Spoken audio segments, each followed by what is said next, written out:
ஜெய் சாயிராம், ஜெய் ஜெய் சாயிராம். நம்பிக்கையோடு இரு, புதிய கதவுகள் உனக்காகவே திறக்கும்.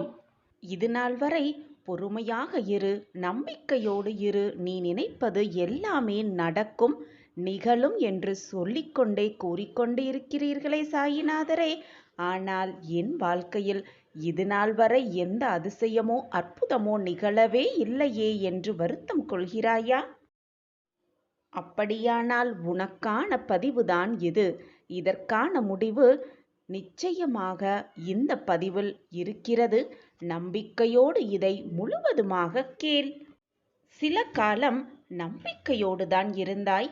எனக்காக என் சாயப்பா இருக்கிறார், அனைத்தையும் பார்த்து கொள்வார், எனக்கு அற்புதமும் அதிசயத்தையும் நிகழ்த்துவார் என்று நம்பிக்கையோடு கூறிக்கொண்டுதானே இருந்தாய். அப்படி இருந்த உனக்கு இப்பொழுது என்னவாயிற்று பிள்ளையே?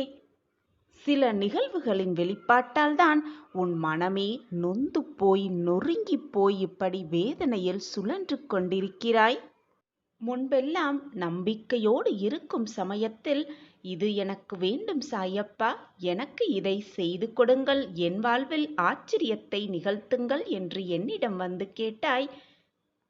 அப்படி இருந்த நீ சிலம் காலம் கழித்து என் சாயப்பா எனக்கு செய்து தருவார், நல்லதை மட்டுமே செய்து தருவார் என்று நம்பிக்கையோடு இருந்தாய். ஆனால் இப்பொழுது என்னவாயிற்று உனக்கு? உன்னுடைய காலம் செல்ல செல்ல உன்னுடைய நம்பிக்கையை நீ இழக்க லேசாக உன் மனதில் நம்பிக்கையை இழந்து வருகிறாய். அதுவும் உன்மேலும் நம்பிக்கையை இழந்து வருகிறாய், உன் சாயப்பா மேலிருக்கும் நம்பிக்கையையும் இழந்து வருகிறாய். கொஞ்சம் கொஞ்சமாக நம்பிக்கையை இழந்துவிட்டு நான் உங்கள் மீது வைத்திருக்கும் நம்பிக்கை வீண் போகாதுதானே சாயிநாதரே? என் வாழ்க்கையில் அது நடந்துவிடும் தானே? நீங்கள் அதை நடத்தி கொடுப்பீர்கள் தானே என்று கேள்வியோடே என்னை பார்க்கிறாய். காலங்களும் நேரங்களும் எனக்கு எதிராக சுழல்வது போல் எனக்கு தெரிகிறது. நான் இந்த பக்கம் காத்து கொண்டிருக்கிறேன், ஆனால் நீங்கள் அந்த பக்கம் என்ன செய்து கொண்டிருக்கிறீர்கள்? உங்கள் திட்டம்தான் என்ன என்பது எனக்கு புரியவே இல்லை. நான் என்னதான் செய்வது என்று புலம்பிக் கொதிக்கிறாய். கலங்காமல் இரு என் குழந்தையே, பொறுமையாக இரு. உன்னுடைய பிரார்த்தனையும் நம்பிக்கையும் கண்ணுக்கு தெரியாத விஷயங்கள்தான் என்பது உனக்கு சந்தேகமில்லைதானே? ஆனால் நிகழவே முடியாத விஷயத்தையும் நிகழ்த்தி காட்டும் வல்லமையும் வலிமையும் உடையவை அவை இரண்டும். பிரார்த்தனை செய்து கொண்டே இரு, நம்பிக்கையோடு இரு. உனக்கானது நடக்கவே நடக்காது என்று, நிகழவே நிகழாது என்று நீ நினைத்த விஷயத்தையும் நான் முடித்து காட்டுவேன். நான் இருக்கும்போது நீ தேவையில்லாமல் கவலைப்படுவதோ வருத்தப்பட வேண்டிய அவசியமே இல்லை. தைரியமாக இரு. மனதுக்குள் அழுது கொண்டிருக்கும் உன்னோடு உன் சாயப்பா பேச வந்திருக்கிறேன். வெளியில் சிரித்து கொண்டும் மனதுக்குள் அழுது கொண்டிருப்பது எனக்கு தெரியாமலா போய்விடும்? உன்னுடைய விதி மாறும் தருவாயில் நிச்சயமாக இது உன் கண்களுக்கு படும். நீ நிச்சயமாக இதை கேட்பாய். தவிர்க்கு விட்டுவிடாதே, கண்டிப்பாக கேட்பாய்தானே? சந்தோஷமாக இருக்கிறாய்தானே? மனமகிழ்வோடு வாழ்ந்து கொண்டிருக்கிறாய்தானே? முகத்தை மிக ஆனந்தமாக வைத்துக்கொண்டு சந்தோஷமாக வாழ்வது போல் மிக நன்றாகவே நடிக்கிறாய். உன் நடிப்பு உன் சாயப்பாவிற்கு மிக நன்றாகவே தெரியும். உன் துயரங்கள், உன் வேதனைகள் அத்தனையும் உன் மனதில் போட்டு பூட்டை போட்டு பூட்டி வைத்துக்கொண்டு ஊரை வேணால் நீ ஏமாத்தலாம். உன்னுடைய அப்பாவை நீ அவ்வளவு சுலபமாக ஏமாற்ற முடியாது. இது உனக்கு தெரியும் தானே? பின் ஏன் என்னிடமும் வந்து உன் நடிப்பை தொடர்கிறாய்? உன் மனதில் என்ன ஓடிக்கொண்டிருக்கிறது என்பதை நான் அறிவேன். இந்த துயரங்கள், இந்த சோதனைகளிலிருந்து எப்படி தப்பிப்பது, எப்படி வாழ்க்கையில் மீள்வது என்று அதற்கு பதில் தெரியாமல் நீ குழம்பிக் கொண்டிருப்பதும் உன் சாயி தேவாவிற்கு மிக நன்றாகவே புரிகிறது. நான் மிக மோசமாக சூழ்நிலையில் சிக்கித் தவித்துக் கொண்டிருக்கிறேன். என் விதியே அப்படித்தான் போலும். நான் இந்த விதியோடுதான் வாழ்க்கையை வாழ வேண்டும் போலிருக்கிறது. கஷ்டத்தோடுதான் நான் என் வாழ்க்கையை வாழ வேண்டும் போலிருக்கிறது. என் வாழ்வே அவ்வளவுதான் என்று நீ நினைப்பது எல்லாமே எனக்கு புரிகிறது. விதிதான் ஒருவனது வாழ்க்கையை நிர்ணயிக்க வேண்டும் என்றால் நான் ஏன் ஒரு காரியம் செய்ய முயற்சிக்க வேண்டும்? விதிப்படிதான் எல்லாம் நடக்கும் என்றால் எனக்கு ஏன் ஆசைகள் வர வேண்டும்? நான் அதை அடைய, அந்த ஆசையை அடைய நான் ஏன் உழைக்க வேண்டும் என்றெல்லாம் என்னை பார்த்து கேட்கிறாய். உன்னுடைய கேள்வி சரிதான். விதி என்பது பெரும்பாலுமே நமது மன சமாதானத்திற்காகவே பயன்படுத்துவதை உன்னால் உணர்ந்து கொள்ள முடியவில்லையா? விதி முடிந்துவிட்டது, அதனால் அவன் இறந்து விட்டான். தோற்க வேண்டும் என்ற விதி, அதனால்தான் அவன் தோற்றிருக்கிறான். அவனுக்கு விதிக்கப்படவில்லை, அதனால்தான் அவனுக்கு கிடைக்கவில்லை. அவன் விதி நன்றாக இருக்கிறது, அதனால்தான் அவன் மிக சந்தோஷமாகவும் நிம்மதியாகவும் வாழ்கிறான் என்று சமாதானம் செய்து கொள்வதற்காகவே தான் விதியை அனைவரும் பயன்படுத்துகின்றனர். விதி என்பது மிக வலியதுதான். நமக்கு எது விதிக்கப்பட்டதோ அது அப்படியே நடக்கும். நமக்கு விதிக்கப்பட்டதை எண்ணி கவலைப்படாமல் நமக்கான கடமையை செய்து கொண்டே இருக்க வேண்டும். நமக்கு எப்பொழுது என்ன கொடுக்க வேண்டும், எதை கொடுக்க வேண்டும், நம் வாழ்க்கையில் நம் மனதை எப்படி மாற்ற வேண்டும், வாழ்க்கையில் எப்படி வெற்றியடைய வைக்க வேண்டும் என்பது நம் சாயப்பாவிற்கு நன்றாகவே தெரியும். நாம் அதை நினைத்து எதை நினைத்தும் கவலைப்பட வேண்டிய அவசியமே இல்லை. வருவது வரட்டும் என்று நம்மளுடைய அன்றாட கடமைகளை செய்து கொண்டே இருக்கலாம். நமக்கு கிடைக்க வேண்டியதை நம்மிடம் கொண்டு வந்து சேர்க்கும் பொறுப்பை நம் சாயப்பாவிடம் ஒப்படைத்துவிட்டு ஒரு ஊரில் ஒரு அந்தணர் வாழ்ந்து வந்தார். அவர் மிகவும் ஏழையாக இருந்த போதும் பெருமாள் மீது தீவிர பக்தரோடு இருந்தார். பெருமாளுக்கு எதை படைக்காமல் தான் எதையும் உண்ணவே மாட்டார். அதேபோல் அதே ஊரில் ஒரு பணக்காரரும் வாழ்ந்து வந்தார். அவர் மிகவும் பணக்காரர். அந்த அந்தணரின் மனைவி அந்த பணக்காரரோடு தன்னுடைய கணவனை எப்பொழுதும் ஒப்பிட்டு அவர் எவ்வளவு அதிகமாக பணத்தை சம்பாதித்து சந்தோஷமாக வாழ்கிறார், நீங்கள் ஏன் இப்படி இருக்கிறீர்கள் என்று எப்பொழுதுமே தன் கணவரை குறை கூறிக்கொள்வதுதான் அந்த மனைவியின் வேலையாகவே இருந்தது. இதை கேட்டு கேட்டு சலிப்படைந்த அந்த அந்தணர் தானும் அதிகமாக பொருள் ஈட்டலாம் என்று பிரயாணத்தை தொடங்கினார். வெளியூருக்கு சென்று அதிகமாக பொருள் ஈட்ட தன்னுடைய பிரயாணத்தை தொடர்ந்து நடக்க ஆரம்பித்தார். வழியில் பெரும் சவாலான பல விஷயங்களை அவர் கடக்க வேண்டியிருந்தது. அப்படி சென்று கொண்டே இருக்கையில் புயல், மழை, வெயில் என்று எதையுமே பார்க்காமல் தன்னுடைய பிரயாணத்தை அவர் தொடர்ந்து கொண்டே இருந்தார்.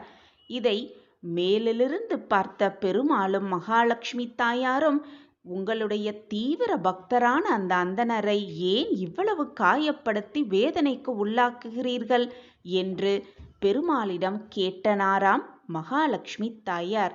அதற்கு பெருமாள், இந்த ஜென்மத்தில் செல்வத்தை ஈட்டுவதற்கான வழி அவரிடம் இல்லை, செல்வத்தை அனுபவிக்கக்கூடிய வழியும் அவருக்கு இல்லை என்று கூறினாராம். இதை கேட்ட மகாலட்சுமி, செல்வத்திற்கு அதிபதியாக நான் அவருக்கு தேவையான செல்வத்தை அள்ளி அள்ளி கொடுப்பேன் என்று ஆவேசமாக கூறினாராம். இதை கேட்ட பெருமாள், நீ என்னதான் அவருக்கு அள்ளி அள்ளி கொடுத்தாலும் அதை அனுபவிக்க அவருக்கு வழி இல்லை, அவருடைய விதியும் அப்படி இல்லை என்று கூறினாராம். ஆனாலும் மகாலட்சுமி தாயாரின் ஆசைக்காக நீ இதை 2 தடவை அவருக்கு பயன்படுத்தலாம். உன்னுடைய செல்வத்தை அவருக்காக 2 தடவை நீ அதை பிரயோஜித்தப்படுத்திப்பார். அப்பொழுது தெரியும் நான் கூறுவதின் அர்த்தம் என்னவென்று என்று கூறினாராம் பெருமாள். உடனே மகாலட்சுமி தாயார் அந்த அந்தணர் நடந்து செல்லும் வழியில் ஒரு பொன் மூட்டையை போட்டாராம். அவர் போட்ட பின்பு அந்த அந்தணருக்கு ஒரு நினைவு வந்தது. நாம் இவ்வளவு சோதனைகளை அனுபவித்துக் கொண்டிருக்கிறோம். கண் இருக்கும் பொழுதே நாம் இவ்வளவு சோதனை அனுபவிக்கிறோம். கண் இல்லாதவர்கள் படும் பாடு எப்படித்தான் இருக்குமோ தெரியவில்லை. நாம் சில நேரம் கண் இல்லாதவன் போல் நடந்து பார்க்கலாம். அப்பொழுதுதான் அவர்களின் கஷ்டம் புரியும் என்று கண்களை மூடிக்கொண்டு நடக்கத் துவங்கினார். அந்தன் வழியில் அந்த மகாலட்சுமி தாயார் போட்ட பொன் மூட்டையும் இருந்தது. அதை தவிர்த்துவிட்டு அவர் கண்களை மூடிக்கொண்டு நடந்து சென்று விட்டார். உடனே மகாலட்சுமி தாயார் இதை பார்த்துவிட்டு அடுத்த பொன் மூட்டையை அவர் முன் போட்டார். அப்பொழுது அந்த அந்தணர் கண்களை திறந்து கொண்டு வந்தமையால் அந்த பொன் மூட்டை அவர் கண்ணில் பட்டது. உடனே அவர் சிந்திக்கத் துவங்கினார். இந்த பொன் மூட்டையை யாரோ தவறவிட்டு போய்விட்டார்கள். அவர்கள் மனம் இப்பொழுது எவ்வளவு வேதனையில் துடித்து கொண்டிருக்கும். எனவே நாம் இங்கேயே அமர்ந்து இந்த பொன் மூட்டையை பாதுகாக்கலாம். யாராவது தேடிக்கொண்டு வருகிறார்களா என்று பார்ப்போம். அப்படி தேடிக்கொண்டு வந்தால் அவர்களிடம் இதை பத்திரமாக ஒப்படைத்துவிட்டு பின் நம் பிரயாணத்தை தொடங்கலாம் என்று நினைத்து கொண்டு அந்த மூட்டையின் பக்கத்தில் அமர்ந்தே விட்டார். அப்பொழுது அந்த வழியில் தன்னுடைய குதிரை வண்டியில் அந்த பணக்காரர் வந்து கொண்டிருந்தார். உடனே அந்த அந்தணருக்கு புரிந்துவிட்டது, இவர்தான் இந்த பொன் மூட்டையை தவற விட்டிருப்பார் என்று நினைத்து கொண்டு அவரை நிறுத்தி, இதோ நீங்கள் தவறவிட்ட பொன் மூட்டை என்னிடம் பத்திரமாகத்தான் இருக்கிறது, பெற்றுக்கொள்ளுங்கள் என்று அவரிடம் ஒப்படைத்தார். இதை அனைத்தையும் பார்த்து கொண்டிருக்க மகாலட்சுமி தாயாருக்கு அப்பொழுதுதான் பெருமாள் சொன்ன வார்த்தைகளின் அர்த்தம் புரிந்தது. என்னதான் செல்வம் கொட்டி கிடந்தாலும் அதை அனுபவிக்க வேண்டிய விதி இருந்தால்தான் அதை அனுபவிக்க முடியும் என்பது அப்பொழுது விளங்கியது. பூர்வ ஜென்மத்தில் செய்த பாவ புண்ணியத்தின் கணக்குப்படிதான் இந்த பிறவியில் இன்பத்தையும் துன்பத்தையும் அனுபவித்தாக வேண்டும். நம் கர்மாவை நாம் கழித்தேதான் ஆக வேண்டும். விதி வலியதுதான் என்பது அப்பொழுதுதான் புரிந்தது. நம் விதியும் வலியதுதான். பூர்வ ஜென்ம புண்ணியத்தின்படிதான் இன்பத் துன்பத்தை அனுபவிக்க வேண்டும். நமக்கு விதிக்கப்பட்டது நிச்சயமாக நம்மிடம் வந்துதான் சேரும். அதை நாம் அனுபவித்துதான் ஆக வேண்டும். நம்மளுடைய விதி மாறும் தருவாயில் நிச்சயமாக நமக்கு என்று எழுதப்பட்டது இன்பமாக இருந்தாலும் சரி துன்பமாக இருந்தாலும் சரி அதை நம்மிடம் கொண்டு வந்து சேர்ப்பார் சாயிநாதர். கண்களுக்கு முன்பாக எல்லாமே தவறாக நடக்கிறது. எதுவுமே நான் எதிர்பார்த்தது போல எனக்கு நடக்கவே இல்லை. நான் ஆசைப்பட்டது போல எதுவுமே உன் வாழ்க்கையில் நிகழவே இல்லை. இனி எப்படிதான் நான் நினைப்பதெல்லாம் நன்மையில் முடியும்? நல்லது மட்டுமே நடக்கும். நடப்பதனைத்திற்கும் ஒரு காரணம் இருக்கிறது என்று எவ்வளவுதான் என் மனதை நேர்மறையாக நான் வைத்து கொண்டாலும் சரி, எதிர்மறை மட்டுமே என் மனதில் ஓடிக்கொண்டே இருக்கிறது. நடப்பது அனைத்தும் எதுவுமே நன்மையாக தெரியவில்லையே. எப்பொழுதுதான் வாழ்க்கையில் மாற்றங்கள் வரும், எப்பொழுதுதான் நன்மை நடக்கும் என்றுதானே யோசித்துக் கொண்டிருக்கிறாய்? கஷ்டத்தையும் போராட்டத்தையும் வேதனையை மட்டுமே அனுபவித்து வந்த என் பிள்ளையே, இது உன் கண்ணில் பட்டவுடன் ஓம் சாயிராம் என்று சொல்லிவிடு. சொல்லிக்கொண்டே இதை முழுவதுமாக நம்பிக்கையோடு கீழ் உன் வாழ்க்கைக்கான நல்ல நிகழ்வு நிச்சயமாக நடக்கும். உன் சூழ்நிலைகள் உனக்கு எதிராக இருந்தால் கூட அதை உனக்கு சாதகமாக நான் மாற்றித் தருகிறேன். உன்னுடைய மனக்குழப்பத்திற்கான தீர்வு, உன்னுடைய மனவேதனைக்கான தீர்வை இதோ இப்பொழுதே இந்த நொடியே நான் உனக்கு வழங்குவேன். இதை நம்பிக்கையோடு முழுவதுமாக கேட்கும் அந்த நிமிடமே உன்னை சுற்றி நடப்பது எல்லாமே நன்மைக்காகத்தான் நடக்கிறது. ஏதோ ஒரு காரணத்திற்காகத்தான் எல்லாம் நடந்து கொண்டிருக்கிறது என்பதை நீ சர்வ நிச்சயமாக உணர்வாய். உணர்ந்து கொள்ளும் நேரத்தையும் நான் உனக்கு உருவாக்குவேன். சூழ்நிலைகள் எதிரானால் இதை நம்பிக்கையோடு கேள். உன் சூழ்நிலைகள் உனக்கு சாதகமாகவே நிகழும். இதை முழுவதுமாக கேட்டால் நடப்பது எல்லாம் நன்மைக்கே, சூழ்நிலைகள் நமக்கு சாதகமாக நிகழும் என்ற உண்மை நமக்கு புரிய வரும். ஓம் சாயிராம், ஓம் சாயிராம். ஒரு நாட்டை அரசன் ஒருவன் ஆண்டு வந்தானாம். அந்த நாட்டு அமைச்சர் எது நடந்தாலும் எல்லாம் நன்மைக்கே அப்படிங்கிறது சொல்லுவதையே வழக்கமாக வச்சுக்கிட்டு இருந்தாராம். ஒரு நாள் 2 பேரும் பேசிக்கிட்டு இருந்தாங்களாம். அரசரும் அமைச்சரும் பேசிக்கிட்டு இருந்தாங்களாம். அப்போது அரசன் மாம்பழம் ஒன்றை கத்தியால் அறுக்க துவங்கினாராம். தவறுதலாக கத்தி அவருடைய சுண்டு விரலை அறுத்துவிட்டது. இரத்தம் வெளியேறி வலி தாங்க முடியாமல் அரசர் துடிதுடித்து கொண்டிருந்தாராம். வழக்கம் போல அமைச்சர், அரசே, எல்லாம் நன்மைக்கே அப்படின்னு சொன்னாராம். இதை கேட்டு கோபமடைந்த அரசர், நான் விரல் வெட்டப்பட்டு ரத்தம் வழிந்தோடி கொண்டிருக்கிறது, இதை பார்த்து கூட, நான் துடிச்சுக்கிட்டு இருக்கிறத பார்த்து கூட எல்லாம் நன்மைக்கே அப்படின்னு சொல்றீர்களே அமைச்சரே, உங்களுக்கு ஏதாவது தெரியுமா தெரியாதா அப்படின்னு கோபமா சொல்லிட்டு, காவலர்களே, அமைச்சரை சிறையில் கொண்டு போய் அடைத்து விடுங்கள் அப்படின்னு உத்தரவு விட்டாராம் அந்த அரசர். அரசர் உத்தரவிட்டா மீற முடியுமா? அரசரோட உத்தரவுப்படி அமைச்சரை சிறையில் போய் அடைத்து வைத்தார்கள் காவலர்கள் எல்லாருமே. அப்போது அமைச்சர் எல்லாம் நன்மைக்கே அப்படின்னு சொன்னா, சிறையில் போய் இருந்தும் கூட எல்லாம் நன்மைக்கே அப்படின்னு சொல்லிக்கிட்டு இருந்தார் அமைச்சர். நாட்கள் கடந்து கொண்டே இருந்தது. வேட்டையாடுவதில் ஆர்வமுடைய அரசர் தனியாக காட்டுக்கு சென்றார். அங்க மலைவாசிகள் காளிக்கு பலி கொடுப்பதற்காக ஒருவனை தேடிக்கொண்டிருந்தாங்க. அவர்களிடம் அரசர் எப்படியோ சிக்கிக்கொண்டார். அங்கு வந்த கோயில் பூசாரி பலி கொடுப்பதற்காக மலைவாசிகள் கொண்டு வந்த அந்த அரசனை முழுமையாக சோதித்து பார்த்தார். அதுக்கப்புறம் காளிக்கு எந்த குறையும் இல்லாதவனை மட்டுமே பலியிட முடியும், ஆனா இவனுடைய சுண்டு விரல் பாதியாக தான் இருக்குது, இவனை விட்டு விடுவோம் அப்படின்னு சொன்னாரா அந்த பூசாரி. உடனே அவனை விடுதலையும் செஞ்சிட்டாங்க.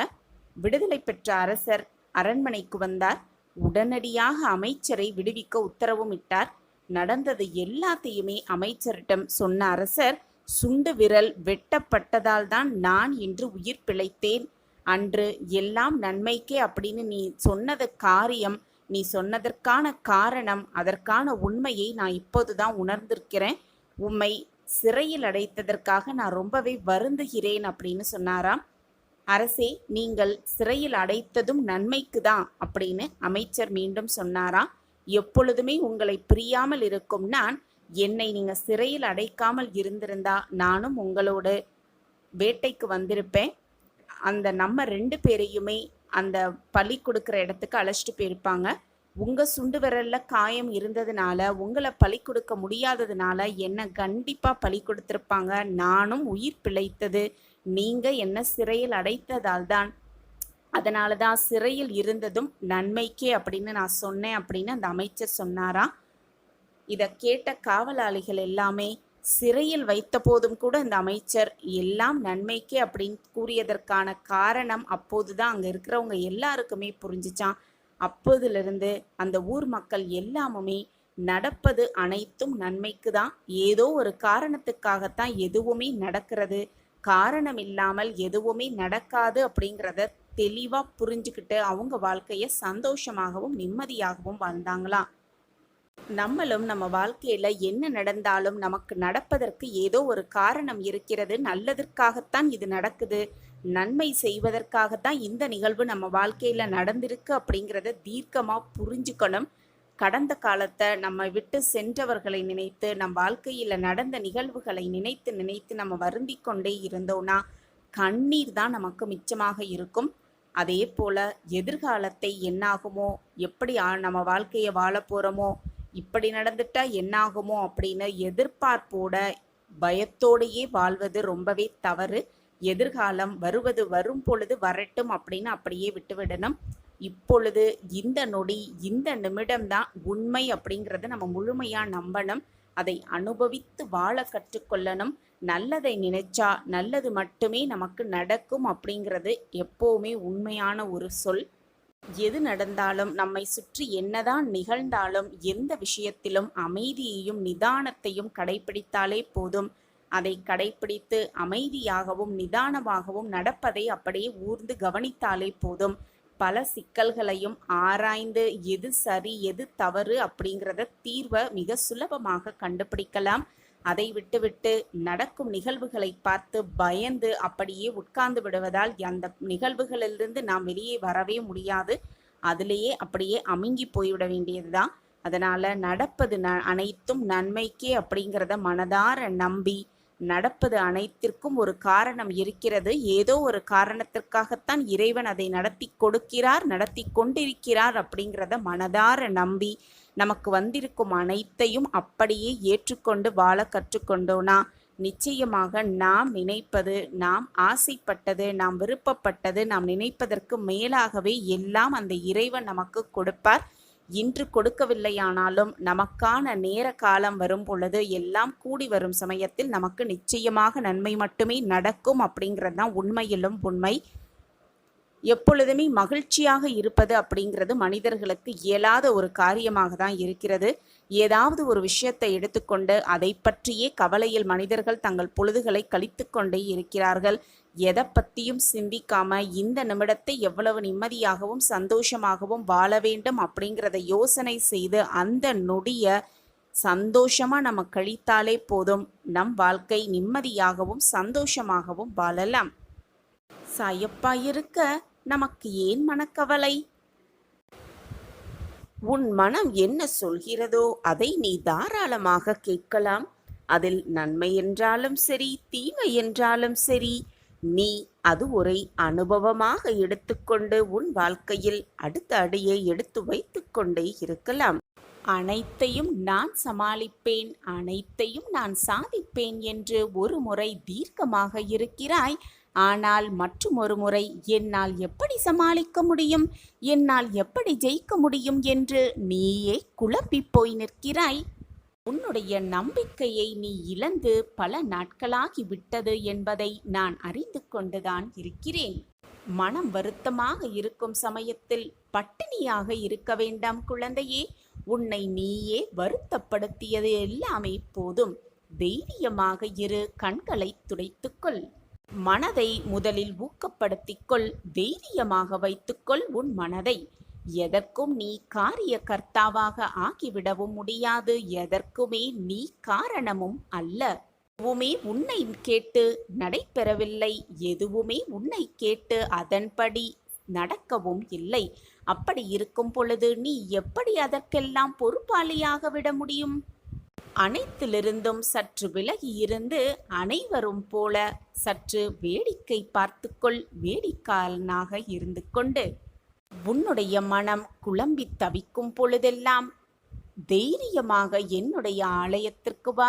கண்களை மூடிக்கொண்டு தைரியமாக நம்பிக்கையோடு என்னிடம் பேசு. உன் கேள்விகளுக்கு நான் பதிலாக இருப்பேன். உன் மன ஆறுதல்களுக்கு நான் மருந்தாகவே இருப்பேன். உன்னுடைய அனைத்து சந்தேகங்களுக்கும் நான் பதில் தருவேன். உன்னை பாதுகாப்பதற்காகவே நான் எப்பொழுதும் உன்னுடனேயே இருக்கிறேன் என்பதை மறந்துவிடாதே என் பிள்ளையே.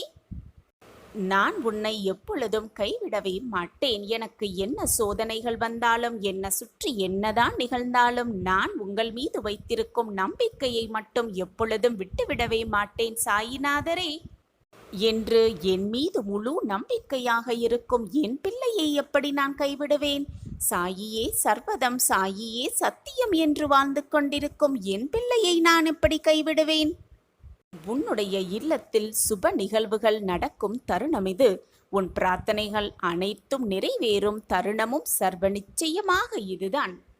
உன்னுடைய குடும்பமும் நீயும் மகிழ்ச்சியாக வாழப்போகும் அந்த நேரம் உன்னை நெருங்கி இருக்கிறது. மனதை போட்டு இப்பொழுது குழப்பிக்கொண்டே இருக்காதே. சந்தோஷம் வரும் பொழுது நீ இப்படி வேதனைப்பட்டு கொண்டே இருந்தால் அந்த சந்தோஷத்தை எதிர்கொள்ள முடியாமலேயே போய்விடும், அனுபவிக்க முடியாமலே போய்விடும். எனவே மனதை முதலில் தைரியமாக வைத்துக்கொள், நிதானமாக இருந்து கொள். அப்பொழுதுதான் உன்னை நெருங்கும் சந்தோஷம் உனக்கு பெரும் சந்தோஷமாகவே இருக்கும். தனியாக இருக்கும் பொழுது சிந்தனையாலும், கூட்டத்தோடு இருக்கும் பொழுது வார்த்தையிலும் கவனமாக இருக்க வேண்டும் என் பிள்ளையே. மற்றவர்களுக்கு மறந்தும் கூட துரோகம் எண்ணிவிடாதே. மற்றவர்கள் மனம் காயப்படும்படி எப்பொழுதும் பேசிவிடாதே. ஏனென்றால் உன் வாழ்க்கையில் நீ மற்றவர்களுக்கு கெடுதல் நினைத்தால் அது உன் வாழ்வில் அப்படியே நடந்துவிடும் என்பதை புரிந்து கொண்டு செயல்படு. உன்னுடைய வாழ்க்கையில் எதுவுமே உனக்கு நிலையானது அல்ல என்பதை நீ உணர்ந்த ஆரம்பித்து விட்டால் உணர ஆரம்பித்து விட்டால் உனக்குள் இருக்கும் ஆணவம் காணாமலேயே போய்விடும். உனக்குள் இருக்கும் கோபம் மறைந்தே போய்விடும். நிம்மதியாக இருப்பதற்கு 2 வழிகள் நான் சொல்லட்டுமா? கேட்கிறாயா என் பிள்ளையே? முதலில் விட்டு கொடுத்துவிடு. எது வந்தாலும் விட்டு கொடுத்துவிடு. இல்லையென்றால் அப்படியே அதை விட்டுவிடு.